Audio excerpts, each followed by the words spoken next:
Bienvenue à toutes et à tous. Aujourd'hui, je vous emmène à la rencontre d'une femme. Vous la connaissez sous un angle aujourd'hui. C'est qui elle est véritablement que vous allez découvrir. On y va pour les détails.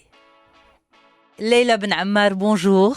Bonjour Yasmine. Merci infiniment d'être ma femme d'aujourd'hui. Comment ça va, Leïla? Ça va très bien, alhamdoulilah. Et surtout, merci à toi de m'avoir choisie pour être la femme de ton jour. Écoute, et je suis honorée, vraiment.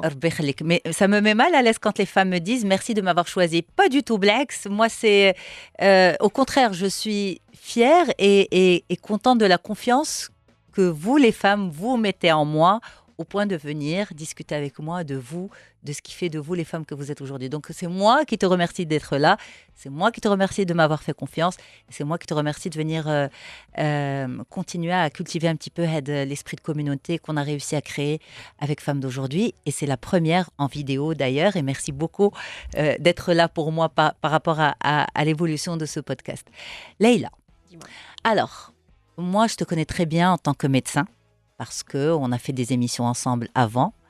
Et au fur et à mesure des discussions, quand on se retrouvait pour les tournages, je découvrais la femme derrière. Et pour être honnête avec toi, c'est ce qui m'a aussi donné, depuis ce moment-là, depuis On se dit tout, depuis plusieurs années, l'envie de faire partager les histoires des femmes qui venaient sur le plateau, que je rencontrais dans Matinée Conseil, dans Matinée Maghrébine, toutes les émissions que j'ai pu faire avant de démarrer l'interview pro, scientifique.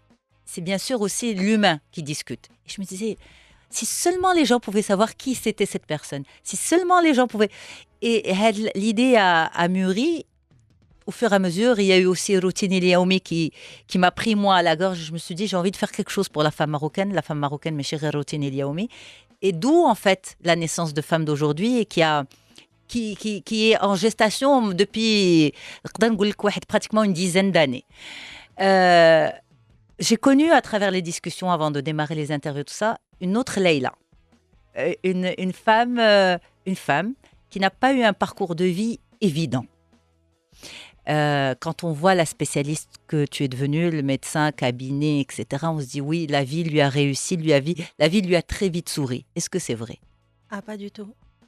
Pas du tout, parce que j'ai eu effectivement un parcours professionnel sans faute, mais jonché d'embûches. Ça a été très très dur, les études de médecine, parce que je ne voulais pas que être médecin. Je voulais être un très bon médecin. Donc, quelque part, ça m'a bouffé mes plus belles années. On démarre la médecine quand on a 18 ans.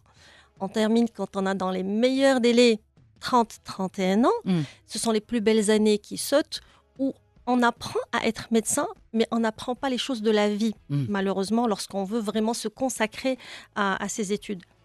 Le fait que je ne me sois pas investie en tant qu'adolescente, en tant que vingtaine, trentaine, ça n'a pas joué en ma faveur, parce que en parallèle avec des études difficiles, j'ai eu une vie personnelle qui a été très difficile, parce que je n'ai pas acquis une expérience humaine suffisante au moment où je devais l'acquérir.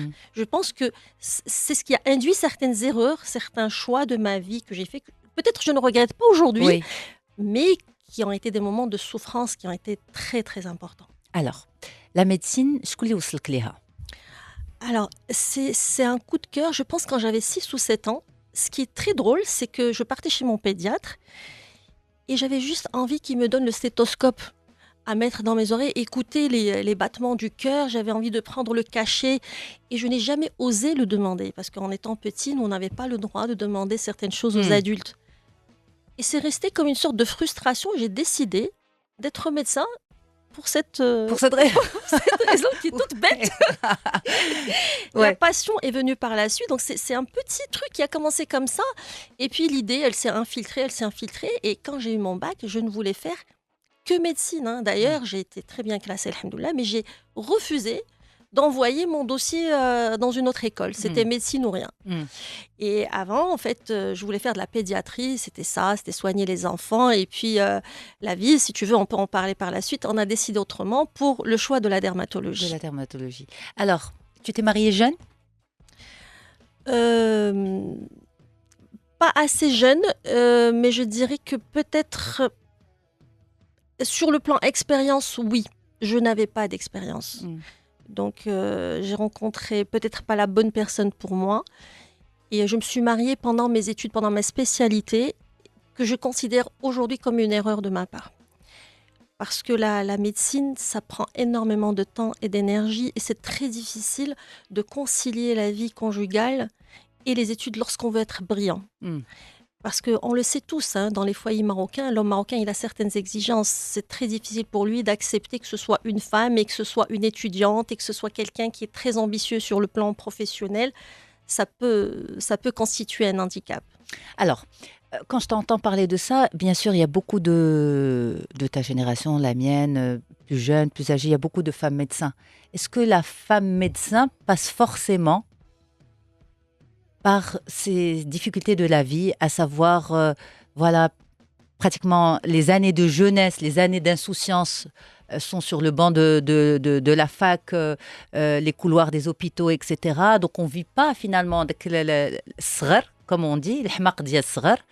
Euh, Après, s'il y a un conjoint, s'il y a des enfants, est-ce que c'est finalement, derrière la blouse blanche, c'est aussi compliqué d'être femme médecin? Moi, je pense que oui. Ouais. Zama, si je peux dire le fond de ma pensée, c'est des études qui sont très difficiles. Quand on veut être brillant, il faut énormément se concentrer dans les études de médecine. Hein. Ce n'est pas des études où on peut se permettre de sortir, de voyager. Il m'est arrivé de rester pendant des mois à ne pas... Quand j'ai préparé mon internat, pendant 8 mois, je voyais quasiment pas le soleil. Hein. C'était préparation, parce que c'était un concours. Il fallait non seulement réussir, il fallait être parmi les premiers pour choisir sa spécialité. C'est beaucoup de contraintes. Alors, les femmes qui se marient... le mari, bien sûr, il a certaines formes d'exigence. Hein. Il a besoin que sa femme soit là, qu'elle lui fasse à manger, qu'elle fasse le ménage. Donc, il y a des choses, il y a des sacrifices qu'on va faire. Soit on va sacrifier son foyer, soit on va sacrifier ses études. Et moi, pour moi, c'était les études avant tout. Je savais ce que je voulais, je savais ce que je voulais faire. C'est quand même compliqué parce que l'homme marocain, il peut dire au début, je vais t'aider, je vais te soutenir, je parle de l'homme marocain parce que j'étais mariée à un Marocain, hein, je ne vais pas généraliser, je ne généralise pas à tous les Marocains. Mais l'expérience que j'ai vécue, moi, a été une expérience extrêmement douloureuse où j'ai fait énormément de sacrifices pour pouvoir continuer à étudier, à passer mes examens, à toujours être bien classée. Même si j'entretenais mon foyer, crois-moi, Yasmine, que la femme médecin, elle a beaucoup de problèmes. Quand elle se marie avec un non-médecin, il ne comprend pas que la femme s'investisse autant dans ses études. Quand elle se marie avec un médecin, l'homme a toujours envie que la femme ne lui fasse pas trop d'ombre. Donc, quand il épouse une femme médecin, moi, mes copines qui se sont mariées avec des médecins, elles ont eu des problèmes par la suite. Il y en a beaucoup qui ont divorcé, qui ont été répudiés plutôt, et le mari s'est marié avec une femme qui est sur le plan intellectuel moins... qui fait autre chose, qui n'est pas médecin. Qui ne va pas lui faire de l'ombre pour dire les choses de manière crue. Tu te rendais compte à ce moment-là que tu faisais beaucoup de sacrifices? Je m'en rendais compte, parce que je ne veux pas rentrer dans les détails de ce qui s'est passé, parce que c'est quand même assez particulier. Mais là revient le problème de la peur de la société. J'ai accepté des choses et j'ai vécu des choses qu'aujourd'hui, je n'accepterai jamais. Parce que j'avais peur de la société, j'avais peur du divorce, parce que quelque part, j'ai toujours cru, on m'a élevée dans le fait que même si une femme, elle réussit en tant que femme, elle réussit sur le plan professionnel, si ce n'est pas d'abord une épouse ou une mère, elle ne vaut pas grand-chose. Aux yeux de la société, ça je parle d'il y a 20 ans en arrière, les choses ont certainement changé aujourd'hui, mais le statut de femme mariée était quelque chose d'important. Et donc pour ne pas me retrouver dans la peau d'une femme divorcée, j'ai accepté des choses qui étaient quand même extrêmement dures, qu'aujourd'hui je n'accepterai pas. Et qu'aujourd'hui, je dis à mes jeunes patientes, quand elles viennent me voir, parce que je parle beaucoup avec mes patientes, et je veux partager avec elles mes expériences, mes échecs, mes réussites, en leur disant, il faut que vous, en tant que femme, vous restiez une femme. Vous ne pouvez pas devenir l'épouse, la mère, la femme de ménage, et pas la femme. pour que vous restiez la femme, il faut que vous vous épanouissiez dans votre travail. Il faut que vous terminiez vos études. Il faut que vous ayez une indépendance financière. C'est très important. Parce que je n'ai pas envie qu'elle vive ce que moi j'ai vécu. J'ai envie qu'elle vive dans la dignité. C'est ce mot-là qui est important pour moi. C'est-à-dire le mariage, c'est le partage. On ne se marie pas pour manger et boire. Hein. On mange et on boit chez nos parents et on vit dignement chez nos parents. On se marie pour partager des choses, mais surtout pour vivre en gardant sa fierté et sa dignité. C'est ça ce qui est le plus important pour moi et c'est ça ce que j'ai perdu pendant ma vie conjugale. Et c'est peut-être la chose que j'ai le plus regrettée après avoir divorcé, c'est de ne pas avoir pris cette décision avant parce que j'ai fait fi de ma dignité pour la société, pour le ce qu'on dira-t-on, pour attention, pourquoi elle a divorcé, qu'est-ce qui s'est passé, masbartish, medretish, parce qu'on ne s'adresse jamais à l'homme en ces termes, on dit jamais à l'homme masbartish. Il n'y a qu'à la femme qu'on dit masbartish, elle peut subir des traumatismes physiques, psychologiques, verbaux, mais khsat sabr. Et encore plus quand on lui dit moi, le jour où j'ai divorcé, j'ai dit clairement, je vais divorcer pour mon enfant. Parce que je pense qu'une maman qui n'est pas heureuse ne peut pas faire un enfant heureux ou équilibré. Il faut qu'elle soit heureuse et épanouie et qu'elle soit réconciliée avec elle-même pour donner une génération qui va être bien et qui va être respectueuse.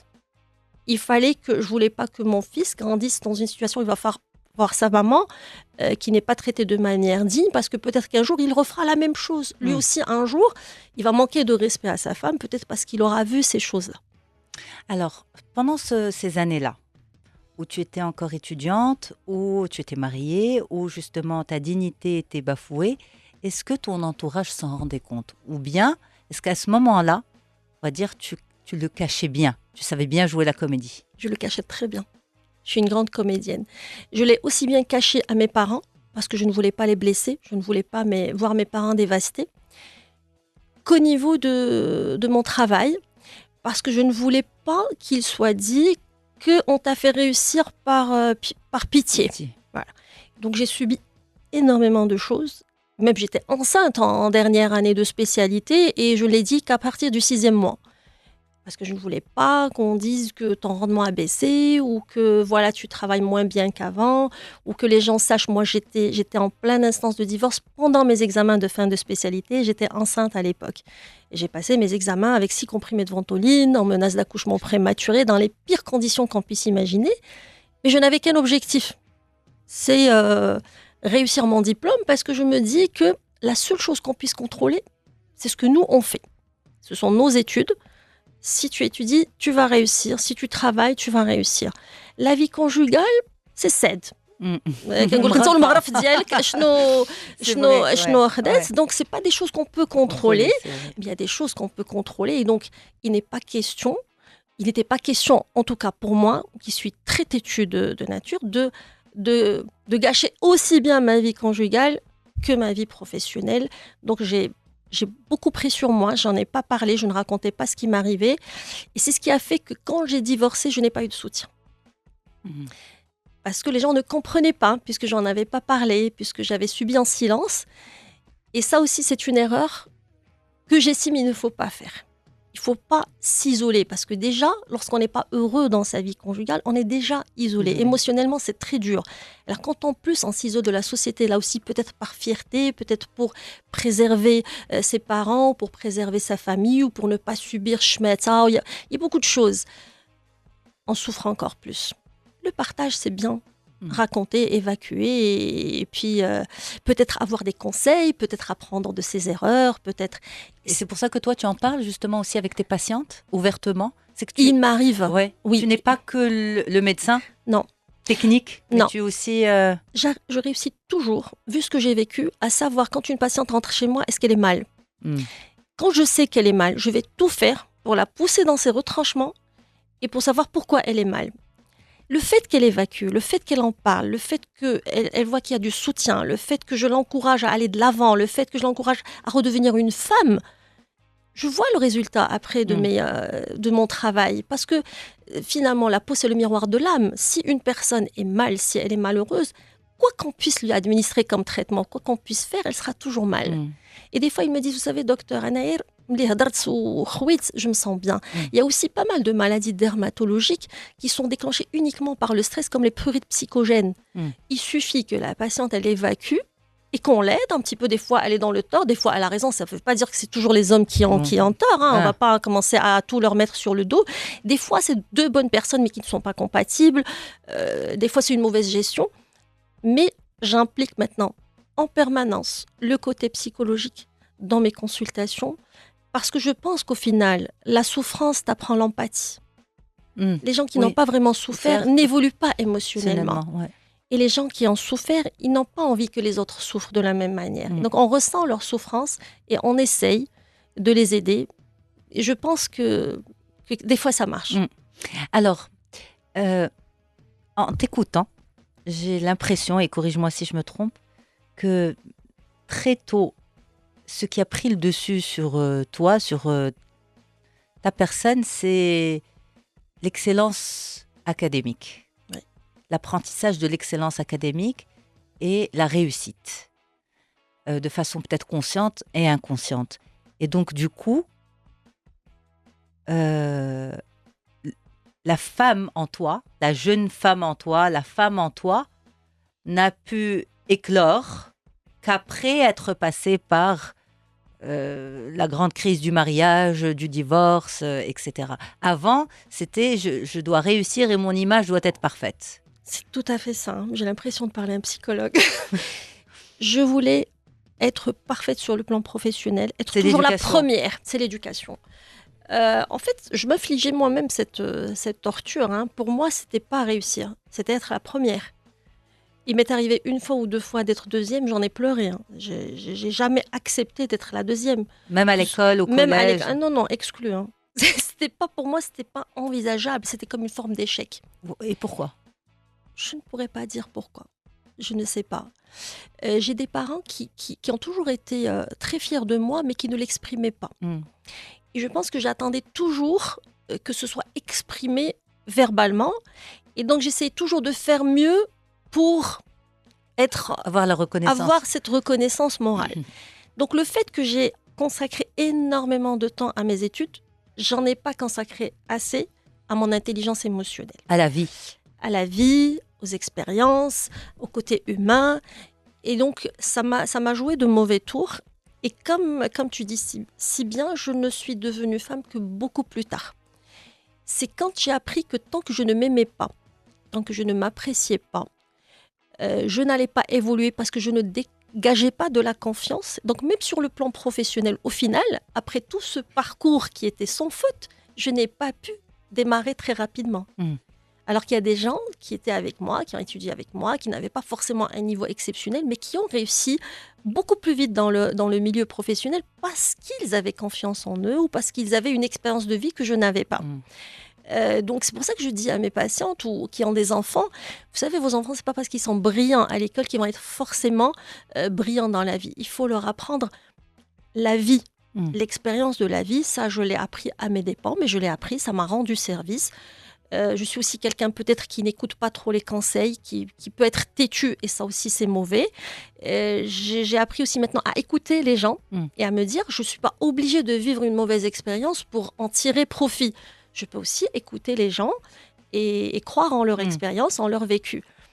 Donc oui, quand on consacre trop de temps à ses études, on peut occulter certaines parties de sa vie qui sont tout aussi importante, si ce n'est plus importante. Donc c'était un petit peu compliqué le démarrage professionnel parce qu'à ce moment-là, tu étais enceinte, sur le point venais d'accoucher, divorcée, et donc j'ai fini mes études de spécialité.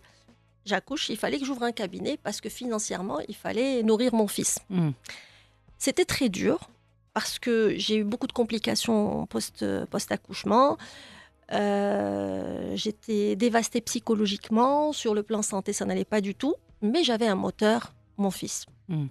Je me disais, il n'a pas choisi de venir au monde, il est là, je dois assumer. Et donc 3 semaines après mon accouchement avec complications, il fallait que je cherche un cabinet, il fallait que j'ouvre mon cabinet, j'avais pas d'argent du tout pour démarrer, j'avais pas droit au crédit bancaire parce que j'étais bénévole, donc j'avais pas de statut particulier. Et les choses se sont faites. Bien sûr, il m'est arrivé souvent de de perdre foi, d'être pas bien, d'être dépressive, de pleurer toutes les larmes de mon corps. Mais je me relevais toujours parce que je me disais, je n'ai pas le choix. Vous savez, c'est comme l'histoire de Tariq ibn Ziyad quand il est parti en Espagne et qu'il a brûlé tous les bateaux et qu'il a dit à ses troupes, الآن العدو أمامكم والبحر وراءكم. Plus le choix. Ouais. C'est exactement comme ça que je me disais, Leïla, tu n'as pas le choix. Tu dois rebondir. Parce que tu as un enfant qui dépend de toi, qui n'a rien choisi de tout ça. Ni il a choisi le conjoint, ni il a choisi la séparation, ni il a choisi. Donc tu dois rebondir. Mais je vivais avec des freins de mon passé. J'avançais en regardant derrière moi. Tout ce que j'ai raté, tout ce que je n'ai pas réussi. J'estimais que j'étais quelqu'un qui n'avait rien réussi parce que j'avais échoué dans ma vie conjugale. Il m'a fallu beaucoup d'années et beaucoup de travail sur moi avec des coachs. J'ai tout fait, hein. Coach, magnétiseur, psychologue, psychiatre. Je suis passée par tout le monde parce que j'avais un sentiment de culpabilité qui me rongeait et qui m'empêchait d'avancer. Culpabilité vis-à-vis de ton fils ou bien vis-à-vis de moi, de ce que j'ai vécu, vis-à-vis du fait que je n'ai pas réussi ma vie conjugale, vis-à-vis de mon fils, vis-à-vis de beaucoup de choses. J'ai toujours vécu dans la culpabilité et dans la rancœur de me dire on m'a fait du mal, j'attendais peut-être le retour du boomerang. Mais en fait, je me faisais du mal à moi, puisque quand on vit dans la rancœur, l'autre personne, elle ne le sent pas. C'est toi qui le vis, c'est toi qui en vis les conséquences. C'est le jour où j'ai effacé toute rancœur, où je me suis réconciliée avec moi-même, où je me suis focalisée sur moi, au lieu de me focaliser sur l'autre, où j'ai cessé de ne plus trop regarder mon passé, où je me suis dit, allez, il faut que j'avance. Là, j'ai commencé à avancer. Et tu as senti le changement même au niveau professionnel ? Ah, je l'ai senti au niveau professionnel, au niveau relationnel, puisque je n'attirais plus des gens négatifs. Je n'attirais plus des gens qui me tiraient vers le bas. J'ai décidé, le jour de mes 40 ans, parce que je me suis retrouvée seule un jour d'anniversaire, sans personne autour, et ça a été un grand coup de massue, mais de me dire que quelque part, si j'en suis là, je dois être un peu responsable. Il y a quelque chose que je fais qui certainement explique la situation dans laquelle je me trouve. Donc, trentaine diplôme, 40 ans anniversaire. Et 10 ans entre les temps, catastrophe. Moi, donc, je dirais... 10 ans, donc de 20 à 30, c'était les études. 30 ans, 40 ans. Et bien sûr, à 28 ans, je me suis mariée. Donc, pendant 3 ans, ça a été quand même très, très dur. Moi, je dirais que j'ai passé 10 ans de tunnel noir dans ma vie. Mais le tunnel noir, genre, je ne voyais pas le bout. J'étais très malheureuse et je me disais, Ya Rabbi tsmahlia, aujourd'hui je dis Ya Rabbi tsmahlia parce qu'il faut jamais perdre foi en Dieu. Je me disais, jamais je ne serai heureuse. J'avais la conviction inébranlable que plus jamais je ne serai quelqu'un d'heureux. Et Dieu m'a donné tort. Parce que, alhamdoulilah, au final, Rabbi qui m'tahna, d'une manière ou d'une autre, on vit dans cette vie, on n'est pas au paradis, hein. Il faut absolument qu'on passe par certaines expériences. Lui, il sait à ce moment-là pourquoi, même si nous, on ne le sait pas. J'ai appris 10 ans plus tard que finalement, il fallait que je passe par ce process pour me remettre en question, pour dire qu'est-ce que je ne fais pas de bien dans ma vie, qu'est-ce que fait que je peux attirer ce genre de personnes et ce genre... Qu'est-ce que tu faisais justement qui attirait ce genre de personnes et qui a fait qu'un jour, tu t'es retrouvée à fêter le milestone important d'une vie qui est la quarantaine pour une femme et un homme aussi, à être seule. Moi, je pense que c'est que je ne m'aimais pas. Du tout. J'estimais que je n'avais... Tu savais que tu ne t'aimais pas ou je ne le savais pas. Tu le sais. Je ne le savais pas. Le processus s'est fait doucement. J'avais l'impression dans ma tête, moi déjà quand j'étais petite, je me trouvais très moche. Quand je me regardais dans une glace, limite si j'avais pas horreur de mon image. Et donc ce manque de confiance a fait que à l'intérieur, j'étais ratatinée sur moi-même. Et je n'attirais que des choses négatives. Donc il a fallu que je finisse par comprendre que si moi je ne m'aime pas, comment pourrait-on m'aimer ? Il fallait que je me réconcilie avec moi-même. Ça ne s'est pas fait rapidement, hein, Yasmine. Ça a demandé des années et des années où je tombais, je me relevais, je tombais, je me relevais. J'essayais de changer des choses en moi et de décider. Un jour, je me suis dit, j'avais lu un livre qui s'appelle Le Secret, je pense que tu le connais. Et il m'a appris des choses, ce livre, en me disant que tu ne vas attirer que ce que toi, tu as envie d'attirer. Et je me suis dit, je ne veux plus être entourée de gens négatifs. Je ne veux plus être entourée de pervers narcissiques. Je ne veux plus être une victime de pervers narcissiques. Et le process s'est fait à travers des expériences où je continuais à attirer des pervers narcissiques, mais à Des hommes. reconnaître, oui, même des femmes, et à les reconnaître et à ne pas accepter qu'on me maltraite.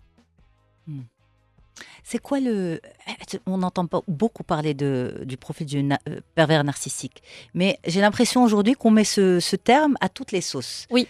Qui est, selon ton vécu à toi, en tant que femme, qui est le pervers narcissique? C'est quoi l'ID de... Pour le résumer, je dirais c'est la personne qui va faire de toi son souffre-douleur, qui ne peut être bien que lorsque toi tu es mal, qui va faire en sorte de te pousser à réagir par tous les moyens et que quand tu vas réagir, il va te dire, bah, tu vois, c'est toi qui est responsable de tout ça, qui va te vivre dans un sentiment de culpabilité H24. Tu vas subir du harcèlement moral, tu vas subir du harcèlement physique, tu vas subir du harcèlement verbal, jusqu'au jour où tu deviens comme une loque humaine. C'est-à-dire tu n'as plus aucune fierté, tu n'as plus aucune dignité, tu estimes que tu ne vaux absolument rien. Et en même temps, tu n'arrives pas à te retirer de cette relation. Pourquoi? Je ne peux pas t'expliquer. C'est des personnes qui ont une telle emprise sur toi, qui te font tellement peur, que tu n'arrives pas, tu as l'impression que tu ne vaux plus rien. Ou pire, que tu mérites ce qui t'arrive. Parce qu'ils sont très forts dans l'art de la manipulation et de la culpabilisation. Donc quand il arrive un problème, tu te dis, j'ai dû faire ou dire quelque chose qui fait que la personne a réagi comme ça, même si tu n'as rien fait et que tu n'as rien dit. Et donc, tu vas faire un travail supplémentaire sur toi. Et plus tu fais ce travail, plus tu deviens une victime idéale. Puisque elle se nourrit de ça, du mal qu'elle peut te faire. Alors, si toi, tu ne sais pas comment gérer ce genre de personne et que tu acceptes et que tu lui montres qu'elle arrive à t'atteindre, Et on dit qu'en parallèle, l'extérieur ne peut rien voir parce que ce sont des personnes qui ont une image parfaite. Donc je comprends finalement quand tu as dit « je veux divorcer », on ne peut pas te soutenir parce que cet homme a toujours montré une image parfaite de lui-même. Ah oui, c'est des personnes qui en public, et elles tiennent absolument à avoir cette image parfaite de la personne gentille, la mradar. Donc c'est toujours la personne, il n'y a que la personne qui est victime, qui vit avec en général, ou qui peut travailler aussi avec, puisque j'ai subi ça aussi en milieu professionnel. Donc c'était sur deux fronts. Ok, à la même époque? À la même période. Oui. À la maison et au boulot. Oui. C'était très dur. C'était très dur, et ce qui fait que tu t'enfonces encore plus et que tu te dis, si on me fait subir ça, c'est que quelque part je dois le mériter ou que je dois faire quelque chose qui explique que je suis ce souffre-douleur. Aujourd'hui, je suis arrivée à la conclusion que personne ne mérite ça. Personne ne mérite de souffrir ou d'être maltraité, que ce soit verbalement, que ce soit psychologiquement, que ce soit physiquement.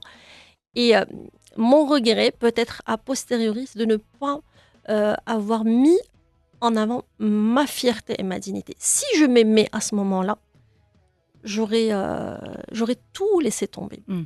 Alors après, il m'arrive des fois de me dire, Leïla, si tu avais pris cette décision avant, tu n'aurais pas eu l'enfant que tu as aujourd'hui. Je me dis que tout ça, c'est peut-être pour ça.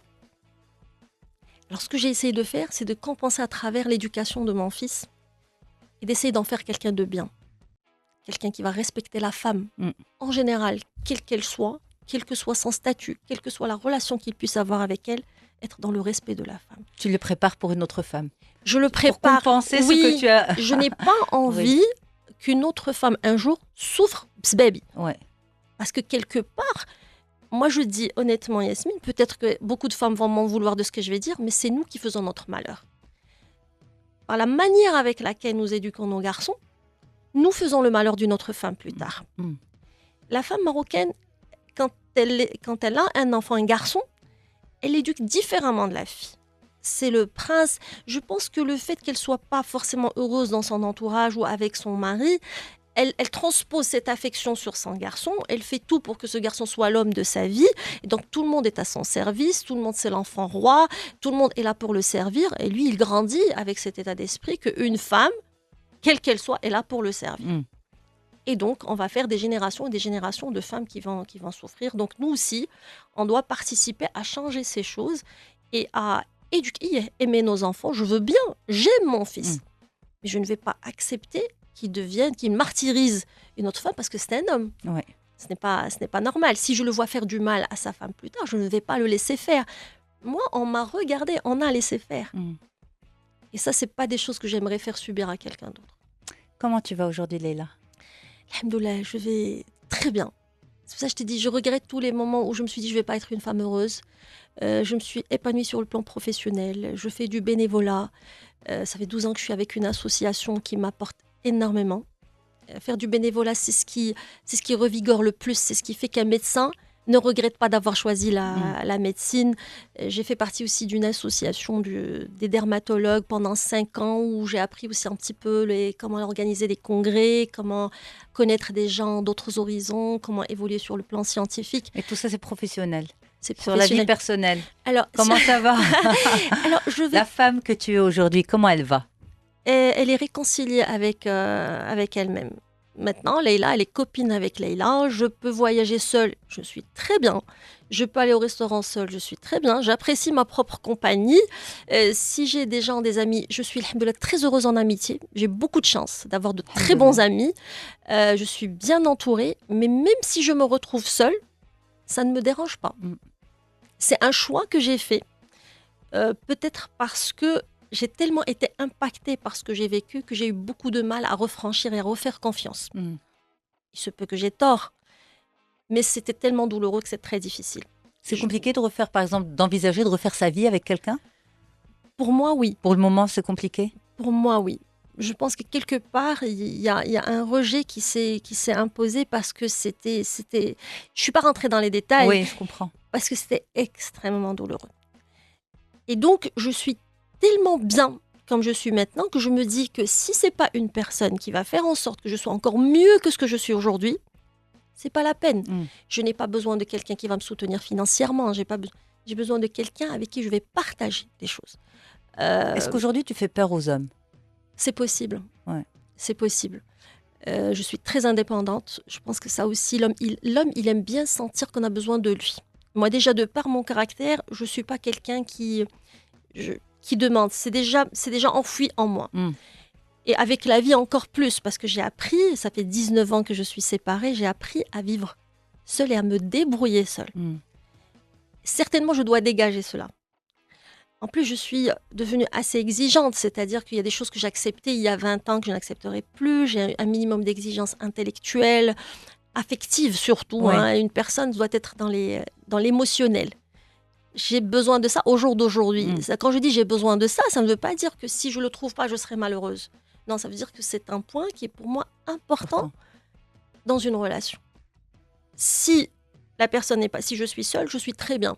Mais si je suis avec quelqu'un, il faut qu'elle m'apporte ce plus émotionnel, ce plus affectif, ce besoin de sécurité, ce sentiment de sécurité, pas financière, de savoir que quel que soit le problème qui puisse arriver, je ne vais pas me séparer parce que j'ai tellement été menacée de divorce, séparation, que maintenant quand je regarde un film où je vois un couple se disputer, j'ai l'impression que juste derrière, il y aura séparation. Ce sentiment, je l'ai gardé, malgré toutes ces années. Et tant que je l'ai en moi, je pense que je ne devrais pas franchir ce pas parce qu'il faut que je me débarrasse déjà de ce sentiment de peur. Ouais. Je pense que c'est le résumé. Je ne sais pas si je me suis bien fait comprendre.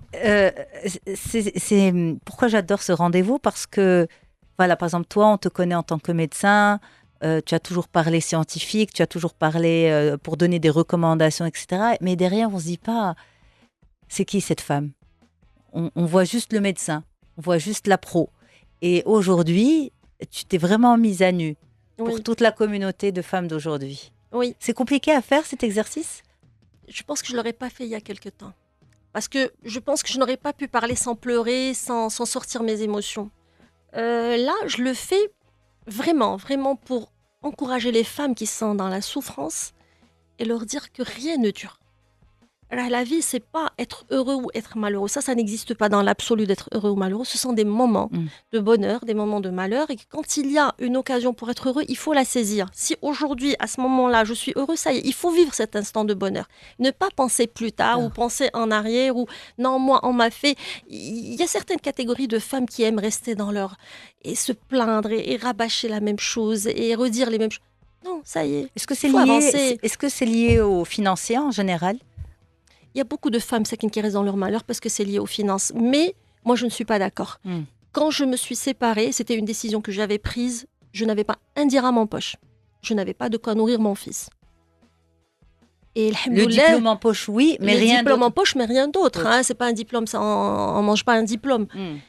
Et j'ai dû revivre chez mes parents pendant 2 ans. C'est pas facile de sortir de chez ses parents et de repartir vivre dans des conditions qui étaient un petit peu difficiles et d'attendre de faire sa voix petit à petit. Chauffe Razaq Allah subhanahu wa ta'ala.